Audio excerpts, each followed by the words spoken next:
Hi, my name is Callum Henderson, and I'd like to share a little bit with you about a couple of books I've written which really cover most of the work of Comfort International and are probably worth reading from the perspective of knowing a little bit more about where our work came from and getting some of the real in-depth personal stories of some of the people that we work with. So the first book is Beauty from Ashes.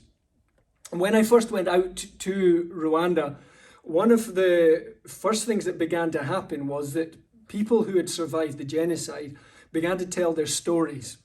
And that was 1999, and for several years it was very, very traumatic. People were deeply, deeply traumatized by the genocide.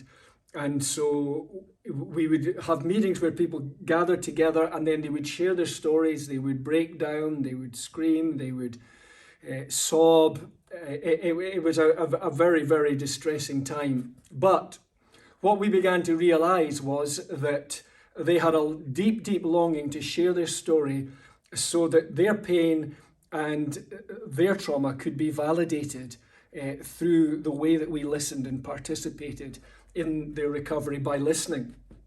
And what happened was that over time we began to realize these people really want us to know their stories, so why not think about writing a book? And so I spoke to one of our partners, who was a man called Jean Kigwandi, working with Solace Ministries, and I said to him, why don't you write a book about those stories, and I can go over it and make sure it's kind of culturally readable in our context.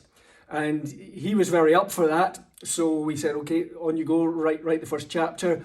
But he was a very busy man doing more important things than writing stories, however important those stories were. And so the stories didn't get written. And he came back to me eventually and said, listen, you write the first chapter and then that'll get it started. So I wrote the first chapter. I came back to him and said, okay, you write the second chapter. And after a wee while, he came back and said, you write the second chapter, and so on. And so what happened was, in the end, that I actually wrote the book myself. But these are the stories of survivors. These are the stories that have been through the genocide. These are the stories of people that firstly told us their stories and then participated with us so that their stories could go to a wider audience. And there are all sorts of people. There are people who were orphaned. There are people who were buried alive. There were people who were raped. There are people who have forgiven each other. There are perpetrators who've repented. All sorts of stories, and it really gives a great insight into what was happening over the genocide. So very much worth reading from that perspective. And then as time went on, we became very involved with an area called Bisesero.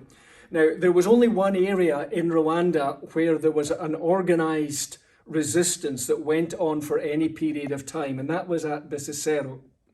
And so the survivors at Bisesero, they gathered on the hills there, and they defended themselves with sticks and stones against the militias, against the gendarmerie, against the army, who all came against them with mortars, with guns.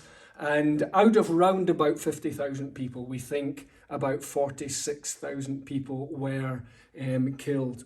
And so this is the book here. It's Unforgotten, and it is what it says on the cover. It's a book that is saying we have not forgotten the people of Bisesero, and it is the story of what went on over that period of time. And again, very, very traumatic, but I think it's inspiring to read of how people have not just survived, but have recovered and flourished and built a new community and reconciled out of the tragedy of the genocide. So Beauty from Ashes, Unforgotten, if you get the chance, read them, and they'll give you more of a perspective and a picture of the work that we've been doing. So bless you so much, and thank you for listening.